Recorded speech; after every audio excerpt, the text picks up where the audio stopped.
So as Amalia mentioned, I'm the European editor for The Next Web. Before The Next Web, I was at TechCrunch for a few years. Before that was Blog Nation, which you probably never heard about, which is fine. It imploded, so it was a complete failure, but I learned a lot. So I've been blogging for a few years now, and what I'm going to talk about today is how your startup can get press coverage from The Next Web or any other fast-paced technology news publication. Or at least how you can increase your chances of getting press coverage, because there's no silver bullet. There's nothing that I can tell you that will automatically, guarantee you press coverage for your startup. So there's no silver bullet. It just doesn't exist. But I do have a couple of tips, a couple of steps that you can take to increase your chances of getting coverage, which is what I'm going to be discussing in the next 15 minutes. First of all, and this is where it all begins and where it ends, is to build something really amazing, to do something that nobody's ever done before, to kick ass, to think big, to disrupt an industry that's, very old or boring or stagnant, to change the game, basically. If you do that, guaranteed you'll have press coverage, even if you don't want it. So, I don't know if this person, Elon Musk, he's basically built this commercial space aviation company and an electric car company that went public. Two amazing things, and he did both of them, and a lot more before that. So if you do that, you'll get press coverage. So do something amazing, that's where it begins. Do your homework. This means that if you have done something amazing or you're building something amazing, at least you think it's amazing, the first step that you should take if you want to go to the press is to understand how they work and to basically learn what drives them, right? So if you want to reach out to a number of journalists that write about your specific field, which in this case is technology startups, you have to get to know them. You have to get to know them by reading their articles, by learning more about the publication that they write for, by learning about the audience that they cater to, right? So you have to get to know who are the readers, what do they write about, what are they passionate about, what's their beat, what's their passion, and who are they as a person. So if you do that, you're already a step ahead of many of your competitors, because a lot of people don't do their homework. So if you're the smart one and you do your homework, it gives you a step ahead. Build relationships before you need press, right? It's a step that a lot of startup founders neglect to take, and it's a big mistake. Basically, you can build relationships with journalists before you need them. Meaning you can go to events and talk to them, like this one, or you can reach out to social media channels and just, say smart things about your your field or your company or the market that you're operating in. You can become a source for us. You can give us material that we can use. You can comment on our articles. You can share some opinion about what we write about that makes us smarter, which we always like because we don't, journalists don't know a lot. We know a lot about, we know a little about a lot of things, but we don't know very much in depth. So if you can teach us stuff, that means you're already ahead of everyone else. So build relationships before you need us.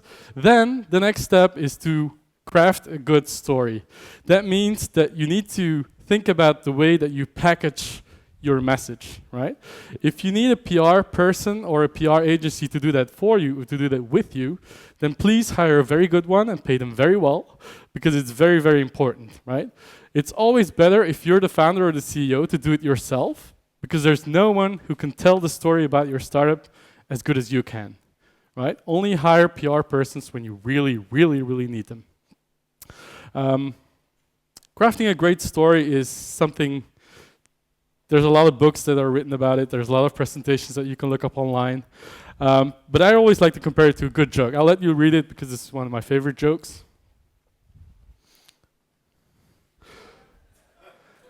It's a good one, isn't it? And the reason why this joke is good is the same reason why a story that you pitch to us is good. It's because it's a little bit unexpected. It has a twist.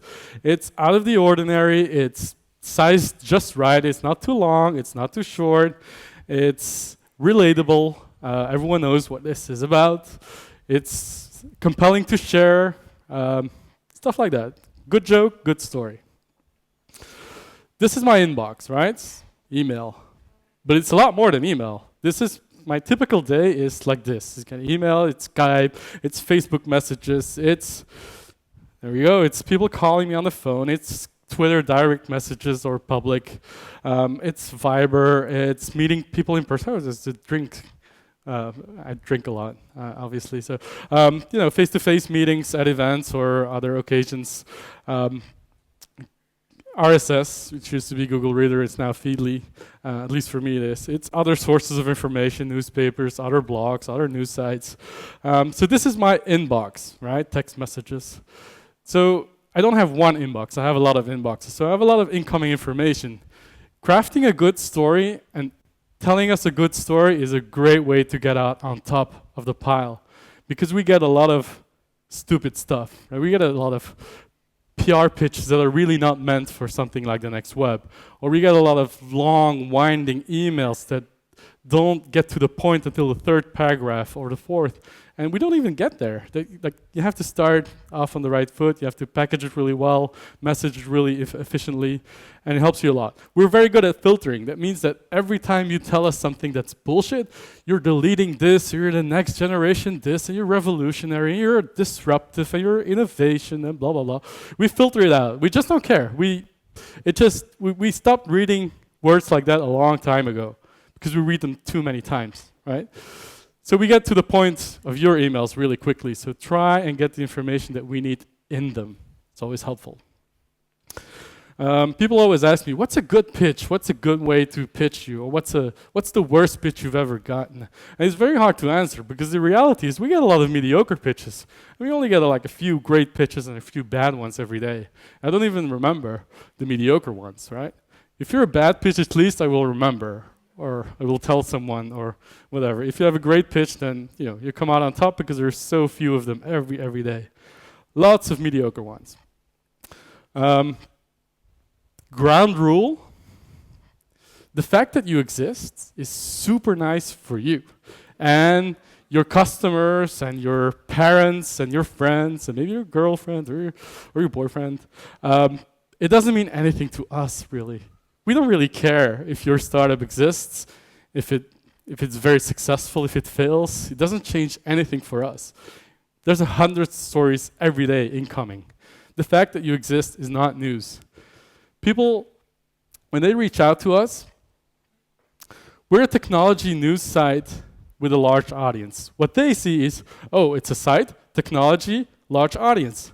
They forget the news bit, right? We're a news site. If you tell us, we have this fantastic startup. It's growing so nicely. We're doing this product, and we added this feature, and we just landed this customer.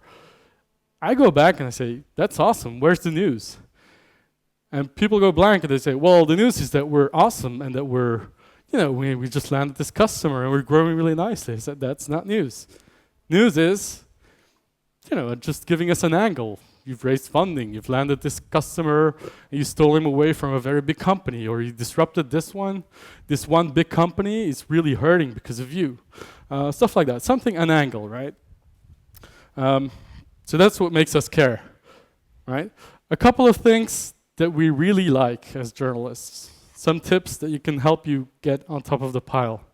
We really like numbers. If you share your revenue, I get a lot of pitches like we've raised a 6-figure sum or a 5-figure sum. Doesn't really mean anything, right? So if you raise funding, tell us how much you've raised, please. If you get acquired, it's always helpful to know how much they paid for your startup. If you can share revenue numbers, user numbers, or registered user numbers, something that tangible, right? Something that we can use, something that we can communicate, something that we can build on. Because if you give us numbers, then we can start comparing. And it doesn't necessarily mean that you have to have 1 million users before you reach out. If you get to 10,000 users with a very niche product, it might be super interesting for us as well. So it doesn't have to be a big number, but we like numbers. We like controversy. We like when you compete against a very big company and you're doing stuff differently, or your marketing message is really controversial compared to theirs. Something that makes you stand out a little always makes things interesting for us. Something out of the ordinary, thinking outside of the box, not just when you're creating a product or addressing a market, but also when you reach out to us. The way that you reach out to us, if it's different, then we'll notice. Disruption is the kind of word that I don't really like using because it gets tossed around way too much. But if you disrupt an industry or even a big company in your space, and you can actually prove it, you can show it, then it's super interesting for journalists always. We like that you're unique. As I said, not just the way that you package your message, but also the product that you build. If you can tangibly show that it's different and it works different and it addresses the market or your customer base in a very different way than all of your rivals, that makes it interesting for us, right? We like recognizability. What I mean by that is if you raise funding from a VC firm that's well known, if you land a customer that we know, wow, it's a big deal. If you land a partnership with a company that we say, wow. If you can position yourself as like, there's this startup in Greece which you probably know about, it's Incrediblue. They position themselves as like Airbnb for boats or Booking.com for boats rather. But at least, you know, not everyone likes it when startup positions themselves that way, like an X for Y. But we do because it's very easy for us to start comparing and to understand what you're trying to do. Because we get so many pitches every day that it really helps when we have something to relate to, right? When you get a celebrity on board as an advisor or an investor, you may not like it, but it helps getting coverage simply because it's a filter for us, right? It means something, there is some degree of credibility about you that we don't even have to start digging for what's different about this. We can always say, like, yeah, they've raised funding, so there must be something to it, right? Or they landed this customer, or there must be something to it. So then we start digging. So we really like this. We really, really like exclusives, right? We really like when we're the only ones that can share your news. Onto the stuff that we don't like.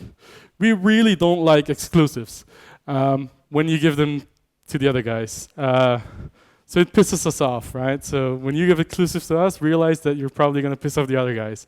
Ground rule, if you don't know which to choose, TechCrunch or The Verge or all things, always the next web. It's always the best choice. What else don't we like? We don't like being sloppy second. That means, I don't know if you know this term, it basically means that you go to other websites to share your news and they write about it and they publish, and then you come to us and say, hey, Mashable wrote about us. You should totally write about us too. We really, really don't like that. So don't do it.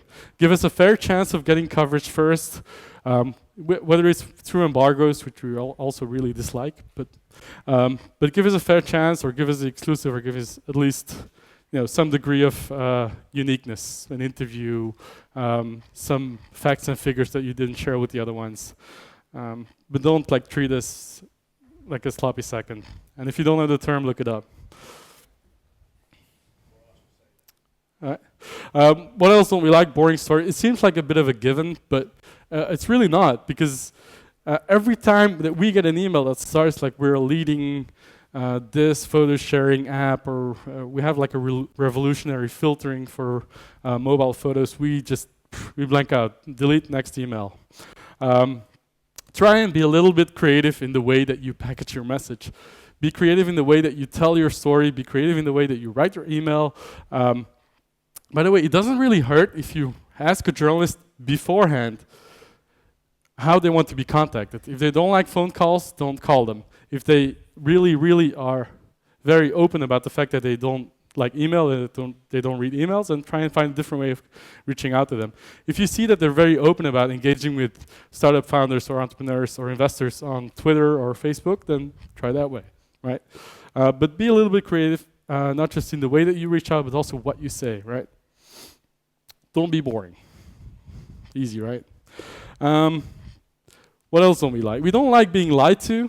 It doesn't necessarily mean that you're outright lying to us, that you're telling it this, but it's really this. But it also means misrepresenting the space that you operate in.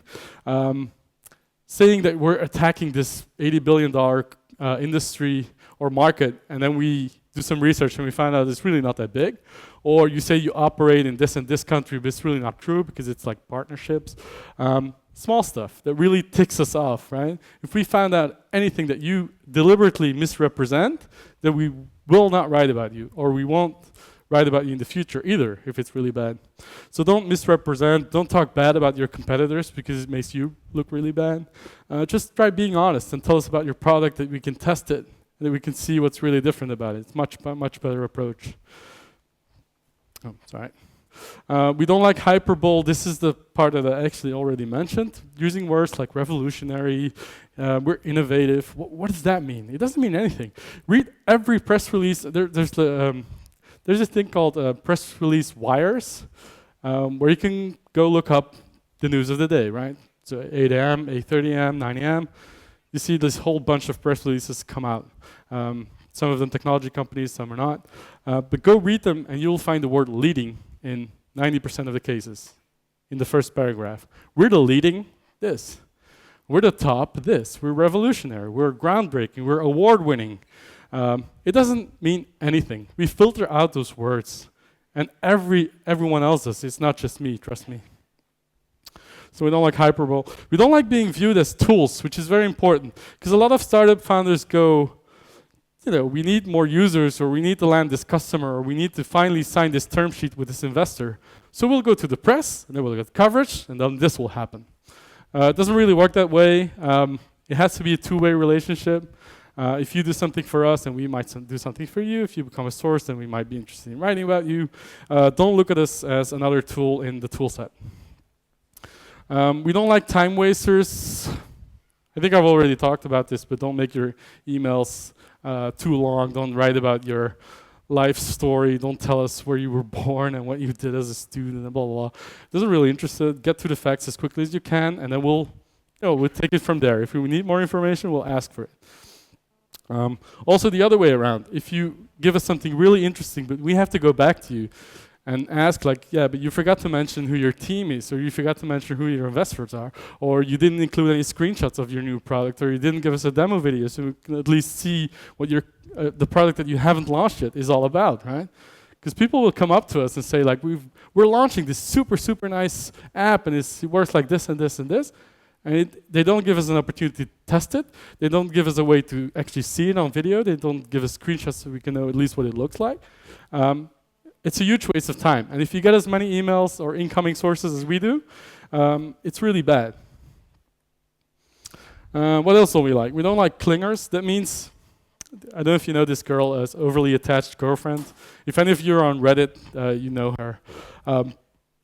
So overly attached girlfriend, what I call clingers is people that can't let go.